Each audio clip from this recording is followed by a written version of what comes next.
à tous. Dans la paracha de cette semaine, la paracha Ki-Teitzei, nous parlons d'une loi assez spéciale.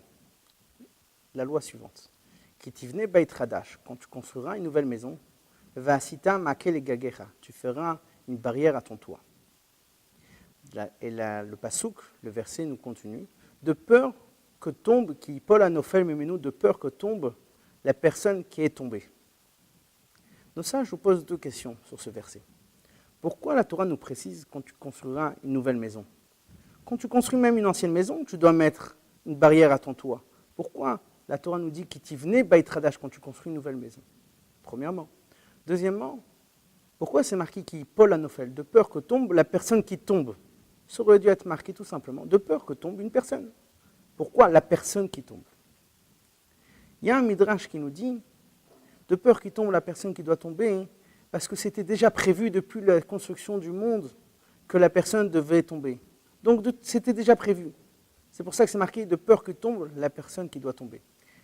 Mais nous, ça, je ne suis pas d'accord avec ce midrash. Parce que qui Paul Anofel veut dire qu'il tombe la personne qui tombe au présent, la personne qui est en train de tomber au présent, pas la personne qui devait tomber. Et donc, nous, ça, je nous propose la réponse suivante. La paracha, en vérité, n'est pas en train de nous parler que du sens matériel, mais d'un sens beaucoup plus profond. Premièrement, Beit Chadash, on sait que dans la Gemara, le Beit ne veut pas dire qu'une maison, mais veut aussi dire la vie du mariage. Ki-Tivnei Beit Chadash, quand tu vas commencer la vie du mariage, cette nouvelle vie, à ce moment-là, Vasita Makel Gagecha, tu feras une barrière à ton toit. Ça veut dire qu'il ne faut pas se suffire des barrières que tu as fait jusqu'à présent, où quand la personne n'était pas mariée, elle avait des barrières, certes, de Torah Mizot, mais ça ne suffit pas. Il doit se mettre de nouvelles barrières. Pourquoi? Qui Paul Anofel Mimenu, pour ne pas retomber, pour ne pas rechuter encore plus. Parce que déjà, la vie du mariage est déjà une chute. La personne, avant le mariage, était occupée à étudier la Torah, à pratiquer les mitzvot, n'avait pas d'angoisse matérielle, si on peut dire.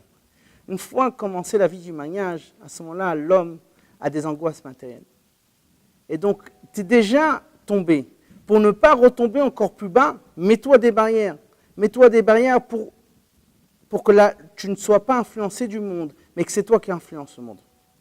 C'est la première explication que nos sages nous disent. Deuxième explication, plus générale, que nos sages nous disent, la vie de l'homme est partagée en deux parties. L'âme était, avant la naissance de l'homme, était à côté de Dieu. Elle étudiait la Torah, tout se passait très très bien. Dieu a décidé que l'âme descend dans ce monde-là matériel, qu'elle s'habille dans un corps humain. Pourquoi? Pour faire de ce monde-là matériel un monde meilleur, un monde où Dieu pourra résider. Et c'est ça le sens Ki-Tivnei Beit Chadash. Quand la Neshama, quand l'âme va descendre dans ce corps matériel, elle est en train de construire une nouvelle maison. Elle est en train de faire de ce monde-là, ce monde matériel, une maison où Dieu pourra résider. Donc c'est quelque chose de nouveau, c'est une nouvelle maison. Et là on le dit à l'âme, tu es déjà tombé. Pour ne pas retomber encore plus bas, il faut que tu mettes des barrières à ta maison, à ton toit. C'est-à-dire faire attention, tu es là pour influencer le monde. Certes, l'homme ne doit pas être enfermé à étudier la Torah et prier toute la journée. Ce n'est pas le but. Le but, il est de, oui, sortir vers le monde. Oui, avoir affaire avec le monde. Mais le but, il est d'avoir affaire avec le monde pour influencer le monde, pas pour que le monde nous influence. Et c'est pour ça que la Torah nous dit, qui Paul Anofel, de peur que la personne qui tombe retombera. Tu es déjà tombé dans ce corps matériel, c'est déjà une chute pour toi. Pour ne pas retomber encore plus bas, à ce moment-là, tu dois mettre des barrières. Tu dois mettre des barrières pour pratiquer la Torah Mitzvot, pour toi influencer le monde, et pour non pas que le monde t'influence. Et c'est ça la leçon de ce pasouk-là. Ce pasouk-là veut nous dire deux choses. Quand la personne descend dans la vie du mariage, c'est une descente. Il doit savoir que c'est déjà une descente. Pour ne pas redescendre encore plus, il doit mettre des barrières, premièrement. Deuxièmement, d'une façon plus générale, la Neshama, l'âme de l'homme, quand elle est descendue dans ce corps matériel, c'est déjà une descente. Et donc l'homme, on lui dit, tu es là pour influencer le monde et non pas que le monde t'influence. Et pour cela, tu as besoin de te mettre des barrières. Mettre des barrières, ça veut dire prendre des bonnes décisions pour pratiquer la Torah et les mitzvot, pour augmenter dans la Torah et les mitzvot. Pas simplement pratiquer comme jusqu'à présent, mais augmenter dans la Torah et les mitzvot, de jour en jour. Et à ce moment-là, tu es sûr que le monde ne t'influence pas, mais c'est toi qui influences le monde.